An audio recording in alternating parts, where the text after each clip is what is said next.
Meu irmão, minha irmã, a quinta razão pela qual os casamentos estão se desgastando e estão se destruindo se chama conflito de papéis. O homem se casa com a mulher e aí eles não sabem qual é o papel de um e de outro e começam a conflitar.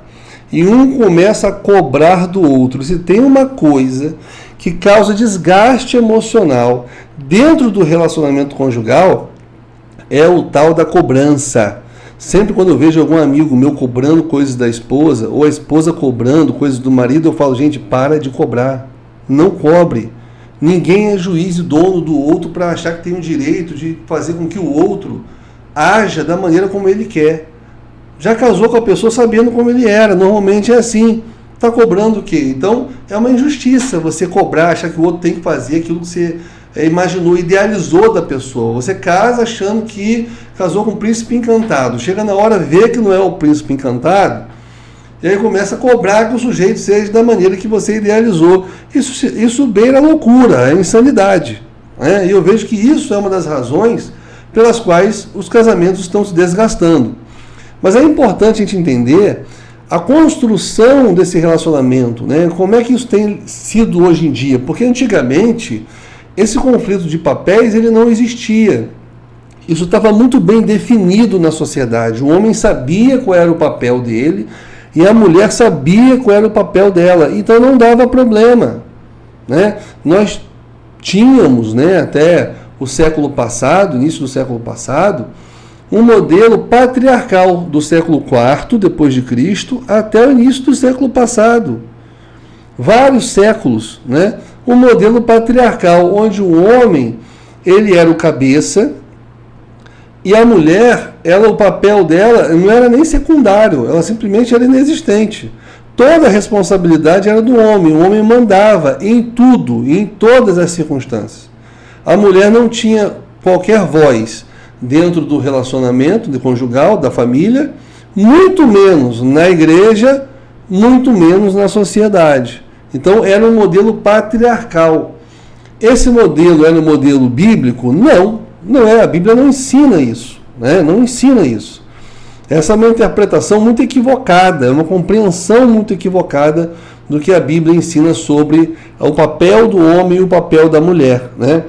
E aí no século passado acaba ocorrendo uma transição de uma cultura patriarcal para uma cultura de modelo complementarista, ou seja, o homem é o cabeça, mas a mulher ela tem um papel secundário dentro do relacionamento, ou seja, ela tem o papel dela reconhecido, mas é um papel que está sempre sujeito ao marido.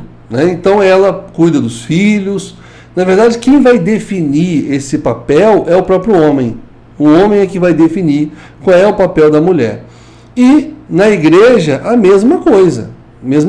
Então, por exemplo, a mulher não pode ser pastora na igreja. Dentro do modelo complementarista, o marido é o pastor e a mulher vai auxiliar, vai ajudar o marido dentro do seu ministério. Ela tem um papel, mas é um papel secundário. Ela não pode ser igual, ter o mesmo papel que o marido. Então, os papéis são distintos. Isso não quer dizer que ela é menos indigna. No modelo patriarcal, a mulher tinha sim uma condição de indignidade, Era uma coisa um pouco cruel. Mas no complementarismo não, eles são iguais em dignidade, mas eles são diferentes em papéis. Então a mulher é tão importante quanto o homem, mas nos papéis o homem ele é o cabeça e a mulher tem um papel secundário. Geralmente esse papel ele é autorizado, vamos dizer assim, pelo marido. De umas décadas para cá, mais ou menos 1990 para cá, há uma predominância de um outro modelo, que é um modelo igualitarista, onde a mulher e homens têm a mesma dignidade, mesmo patamar de dignidade, e também são iguais nos papéis. Então, não existe quem manda, não existe um cabeça. Na verdade, o homem e a mulher tomam decisões juntos e juntos chegam a um denominador comum. Não existe mais uma liderança. E aí, meus irmãos, quando isso acontece, embora pareça muito bonito, embora o feminismo tenha empreendido esforços para alcançar esse patamar da mulher ter os mesmos direitos e ser tratada igualmente ao homem, e por trás desse recurso, dessa retórica, parece tudo muito bonito, mas a grande verdade é que só quem perdeu com isso foi o casamento, só quem perdeu com isso foi a mulher, né? Porque a mulher deixou de ter a proteção do homem, né, que se colocava ali como responsável, provedor da casa e tal, para agora ela ter que assumir responsabilidades que até então não eram impostas a ela. E aí você tem agora mulheres que, estressadas, ansiosas, depressivas, os casamentos estão pagando um preço. Não estou dizendo que eu sou contra a mulher trabalhar, nada disso, né? Nada disso. Só estou dizendo que essa conquista, entre aspas, da mulher acabou fazendo com que ela pagasse um preço que prejudicou a sua família, que prejudicou o seu relacionamento. Agora os filhos estão sendo terceirizados para a educação de uma babá ou de uma creche, né? E existe todo um comprometimento ali familiar que vai gerar uma família muitas das vezes disfuncional. É o que nós temos visto, é o que tem acontecido. Então, irmãos, assim, o que a Bíblia diz, né? Quando a gente vai para o que a Bíblia ensina, para o que a Bíblia diz, fica mais fácil, porque as coisas dão certo. Quem instituiu a família foi Deus, então as regras que Ele deu, vamos seguir. Não cabe a mim nem a você concordar ou não. O que cabe é a gente olhar para a Bíblia e ver o que a Bíblia está dizendo. Então, Efésios capítulo 5, versos 22 e 23, diz o seguinte: vós mulheres, sujeitavos a vossos maridos como ao Senhor, ou seja, sujeitavos aos vossos maridos da mesma maneira que você se sujeita a Deus. Olha, mas eu não concordo. Então tudo bem, então nega a Bíblia, nega a palavra de Deus e vive da tua maneira e sofra as consequências, não tem problema. Mas olha o que o texto está dizendo, continuando aqui no verso 23. Porque o marido é a cabeça da mulher. É a cabeça, é a autoridade. Cabeça é a autoridade. Ele é a autoridade, ele é a liderança da mulher. Como também Cristo é a cabeça da igreja. Ou seja, Cristo é a autoridade sobre a igreja, e dessa mesma autoridade o homem tem sobre essa mulher. É óbvio que o texto vai continuar e Paulo vai nos ensinar que da mesma forma que Cristo deu a vida pela igreja, os homens devem dar a vida para a sua mulher. Então veja que o fato do homem ter autoridade sobre a mulher não compromete a dignidade dessa mulher, muito pelo contrário. A dignidade dessa mulher, ela é exaltada, porque Deus está colocando o homem como autoridade para que ele tenha responsabilidade de quê? De dar a sua vida pela mulher, de prover a mulher, prover alegria, prover a paz, prover amor, prover segurança, prover o alimento. Então o homem assume para si toda essa responsabilidade que Deus exigiu, para que a mulher pudesse ser tratada como uma princesa. Quando a mulher se submete ao marido, e aí submissão mesmo, não é subserviência, não é para o homem mandar na mulher, porque essa é a visão que tem aí fora, equivocada. Não, é para que a mulher tivesse uma condição de dignidade, para que o homem pudesse ser o responsável pela felicidade dela e prover essa felicidade dela. Mas quando a mulher ela não se aceita se sujeitar ao marido, não aceita essa autoridade, ela está negando, ela está abrindo mão de tudo isso que Deus determinou que o homem desse para a mulher. A provisão, a proteção, né? Tudo. A mulher ela passa a agir de forma independente e acaba assumindo esse fardo que, na verdade, quem tinha que ter eram os homens. Os homens tinham que ter o fardo, né? Mas as mulheres assumiram para si, achando que isso é a glória, quando, na verdade, elas só assumiram ansiedade, problema, perturbação. É só isso. Eu estava vendo uma entrevista de uma atriz muito famosa, dizendo que ela quis curtir a vida e ela não quis casar, então ela quis ter quantos homens ela quisesse, ela não quis ter filhos, né, porque ela queria curtir a vida e ter prazer. É o direito dela. Só que agora ela já está com uma certa idade, nem filhos ela pode ter mais. E agora ela está solteira, nenhum homem quer mais casar com ela, porque ela já está em certa idade, não pode ter filhos, ela está se sentindo sozinha, e a fala dela na entrevista foi a seguinte: gente, que arrependimento que eu tenho de não ter filhos, porque eu vou envelhecer, eu posso adoecer, e quem vai cuidar de mim? Eu não tenho ninguém. Eu vou ter que pegar a minha aposentadoria e me enfiar dentro de um asilo para uma instituição cuidar de mim, porque eu não tenho família. Ou seja, ela curtiu a vida toda e ela só foi entender a importância da família depois, quando já era tarde demais.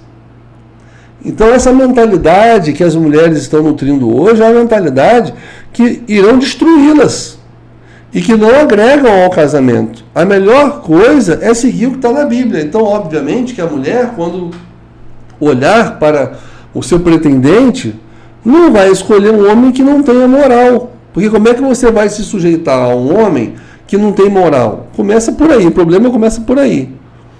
Então, na hora de você escolher um marido, você vai escolher um marido que tenha virilidade moral. O que é virilidade moral?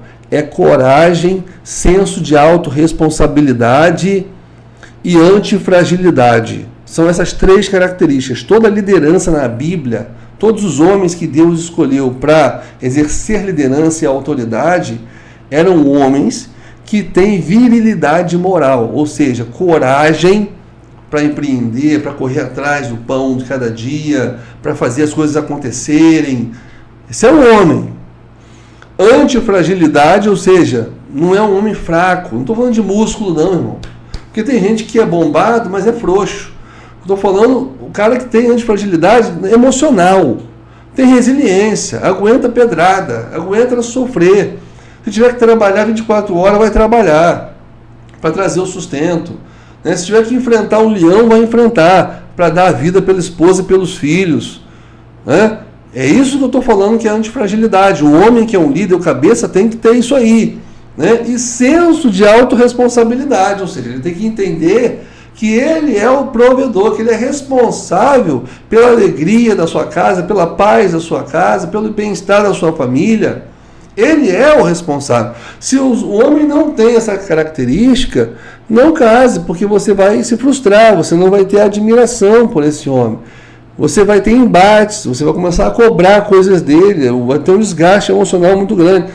Não é o tipo de homem que está preparado para um casamento, e hoje em dia está difícil. Encontrar um homem com esse naipe está cada vez mais difícil, porque os homens estão sendo emasculados, e muitas vezes estão sendo emasculados pelas mulheres. Porque tem homem que é banana, porque a mulher não deixa o cara exercer a masculinidade dele. Ela quer abraçar, ela quer centralizar, ela quer fazer, tudo tem que ser do jeito dela, e o homem vai ficando castrado. Então tem muitos homens que são castrados pelas próprias mulheres. E aí não tem como você realmente sustentar um casamento disfuncional como esse. Por isso, cada um tem o seu papel. Quem vai trazer esse papel? É a Bíblia. A Bíblia vai dizer qual é o papel da mulher. O papel da mulher é auxiliar o marido na sua responsabilidade, que eu já citei quais são. Para que o homem possa desbravar, para que o homem possa fazer acontecer, ela tem que cuidar dos filhos. Deus não deu o leite para o homem já por isso mesmo, é para a mulher cuidar do filho. A própria natureza já aponta, a própria natureza já mostra qual é o papel de cada um. Se um pneu do carro fura, quem é que vai trocar o pneu? A própria natureza já revela, é um homem que tem mais força para fazer aquilo ali. Então cada um tem as suas aptidões, ninguém é pior do que ninguém, as funções são diferentes. Se o casal não tiver essa perspectiva, que é uma perspectiva bíblica, realmente vai ser muito difícil manter um casamento saudável. Porque as regras, quem estabeleceu foi Deus. E se você quiser colocar as suas, não há qualquer garantia de que seu casamento realmente vai fluir e vai ser um casamento blindado. Amém? Que Deus te abençoe, fique na paz e até o próximo vídeo.